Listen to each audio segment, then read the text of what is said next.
Jai Hind students, we are going to start in the first chapter the rise of nationalism in Europe, the German unification. यहाँ से इस topic से प्रश्न जो है आपके एग्जाम में, बोर्ड एग्जाम में हर बार 1 मार्क्स या तो 3 मार्क्स या 5 मार्क्स में पूछे जाते हैं, इसलिए इसे ध्यान से देखना। बुक में तो बहुत शॉर्टकट में दे रखा है, लेकिन उसी को क्लियर करने की कोशिश कर रहा हूँ। आपके आंसर्स उसी में आएंगे, हो सके तो थोड़ा बहुत मैं ज़्यादा चला जाऊँगा उन्हें समझाने के लिए। सबसे पहले देखते हैं कि यूरोप के मैप में जर्मनी कहाँ पे है। ये लोकेशन है जर्मनी का, जिसे आप ग्रीन कलर से देख रहे हो। ये है प्रेजेंट जर्मनी, और जर्मनी की कैपिटल है प्रेजेंट में बर्लिन।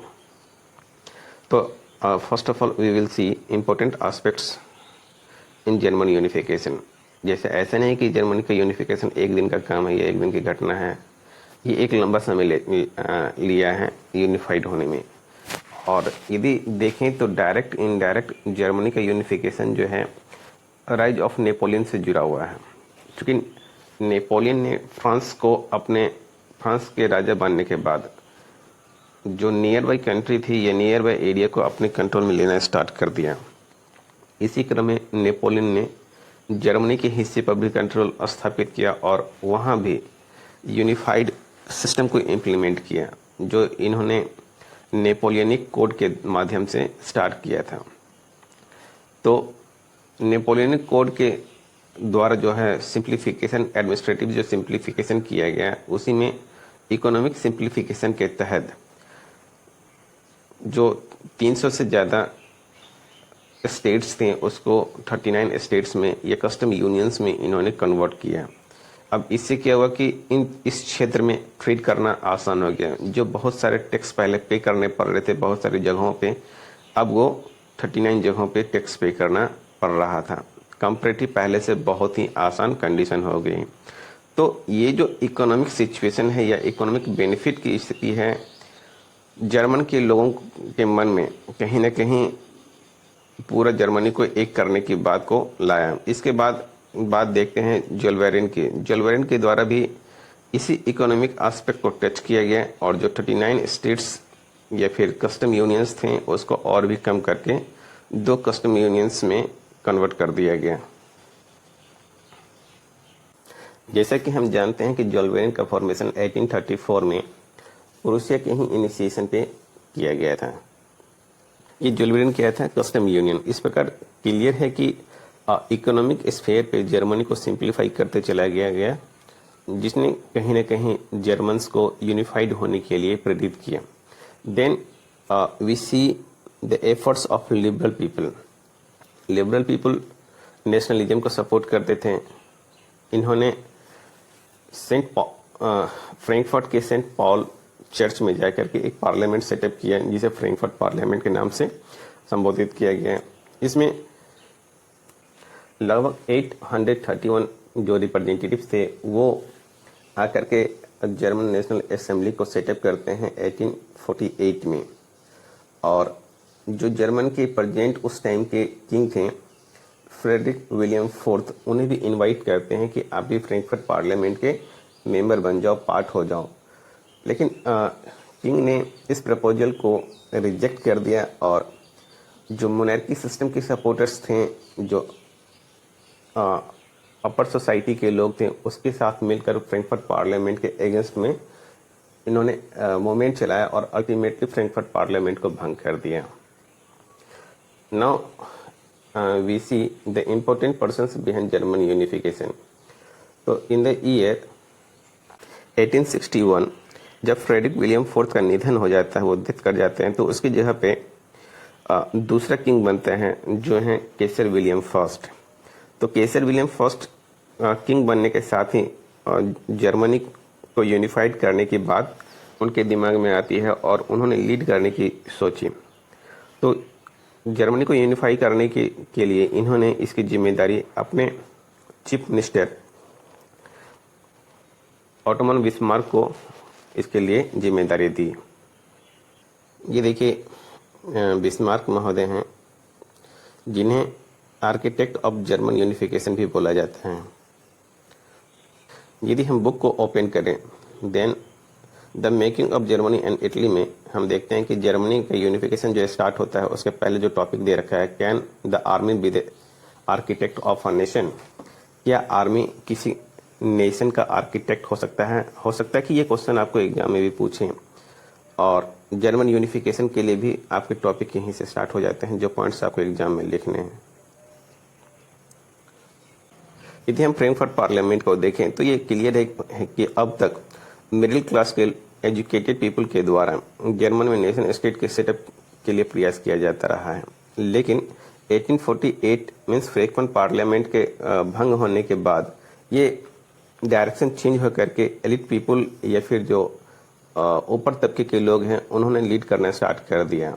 एक्चुअली ये फ्रैंकफर्ट पार्लियामेंट के द्वारा लोगों को जो अवेयर किया गया, तो वहाँ के एलिट पीपल को भी ये एहसास होने लगा, राजाओं को या फिर जो एरिस्टोक्रेट थे उन्हें भी ये एहसास होने लगा कि अब हमें भी खुद से भी जो है इनिशिएट करना चाहिए, अदरवाइज हमारी जो अस्तित्व है वो खतरे में है। हालांकि जर्मन नेशन के यूनिफिकेशन के प्रयास को जो लिबरल्स के द्वारा किया जा रहा था, उसे मोनार्की और मिलिट्री सपोर्ट के द्वारा, साथ ही साथ जो लार्ज लैंड ऑनर्स थे जिसे जंकर्स भी जर्मन भाषा में बोला जाता है, ये सब मिल करके फ्रैंकफर्ट पार्लियामेंट को समाप्त करते हैं और अल्टीमेटली जो प्रूसिया वो लीडरशिप लेना स्टार्ट करता है कि अब जो है मूवमेंट को अपने हाथ में लिया जाए और जर्मनी को यूनिफाइड किया जाए। From then on Prussia took on the leadership of the movement for the nation unification. Its chief minister, Ottoman Bismarck, was the architect of the process carried out with the help of the Prussian army and the bureaucracy. 3 wars over 7 years. Germany ने 3 वार लड़ी हैं, Denmark, Austria, Denmark और France के against में। और ये 3 वार जो है, सबसे बड़ी बात है कि इन्हीं तीनों कंट्री के सपोर्ट से दूसरे नेशंस को हरा करके जर्मनी ने अल्टीमेटली जनवरी 1871 में अपने कंट्री को यूनिफाइड, जर्मनी को यूनिफाइड कर लिया। जहां यूरोप के जिस भी हिस्से में जर्मन स्पीकिंग पीपल रहते थे, एक्चुअली उनको यूनिफाइड किया गया। देन यदि हम यूरोप के मैप को देखते हैं जो 1866 टू 71 के बीच का है, तो ये हिस्सा जर्मनी का या फिर प्रूसिया के अंदर था। इसके बाद ये अब देखो येलो कलर से, यह कॉन्क्वायर किया गया ऑस्ट्रियन प्रूसियन वार में जो 1866 में हुआ था। ये जो येलो कलर वाला हिस्सा है वो ऑस्ट्रियन और प्रूसियन वार में जीता गया जर्मनी के द्वारा या प्रूसिया के द्वारा। इसके बाद आप ये ग्रीन कलर देखो, यह है ऑस्ट्रिया को अलग किया गया जर्मनी से पूरी तरीके से 1867 में। इसके बाद ये ग्रीन वाले हिस्से जो हैं, ये सारे हिस्से खुद ब खुद ज्वाइन हो गए जर्मन कन्फेडरेशन में 1867 तक। उसके बाद जो सदर्न हिस्सा है, जो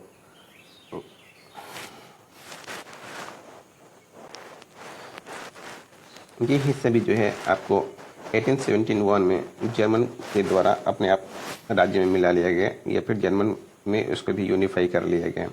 देन अल्टीमेटली जो छोटा सा ये हिस्सा दिख रहा है, ये फ्रांस वार में प्रूसिया के द्वारा जीत लिया गया इन द ईयर 1871 में। इस प्रकार से अल्टीमेटली ऑस्ट्रिया और फ्रांस को यूज करके प्रूसिया ने ये सारे हिस्से को अपने स्टेट में मिला करके जर्मनी का यूनिफिकेशन किया है। और the nation building process in Germany had demonstrated the dominance of Prussian state power. अब क्या है कि प्रूसियन के स्टेट पावर जो है उसकी डोमिनेंसी उस सारे हिस्से में आराम से देखी जाने लगी। Prussian measures and practices often became the model for the rest Germany. अब प्रूसियन जो कर रहे थे रेस्ट जर्मनी के लिए वो मॉडल के रूप में देखा जाने लगा। अब ये जो आप पिक्चर देख रहे हो, ये जर्मन यूनिफिकेशन को घोषित करने के लिए ये जर्मनी के सारे इम्पोर्टेंट पर्सन्स जो हैं वहाँ एकत्रित होकर के इसकी घोषणा करते हैं वर्साई में। और वर्साई है फ्रांस में, मीन्स जर्मन यूनिफिकेशन की जो बात है वो फ्रांस में की गई है। On the the bitterly cold morning of 18th January 1871 में an assembly comprising the princes of the German states, representatives of the army, ये सारे देख लो, आर्मी के रिप्रेजेंटेटिव्स हैं, ये भी and important Prussian ministers just like Ottoman Bismarck, and they gathered in the unheated hall of mirror in the palace of Versailles, जो France में है, to proclaim the new German empire headed by the German Kaiser William I of Prussia. तो केसर William first को Prussia का जो है king घोषित करने के लिए ये सारे यहाँ पे एकत्रित हुए हैं और फाइनली जो है जर्मन को यूनिफाइड घोषित करते हैं 1871 में. By this way the chapter over. Thank you so much.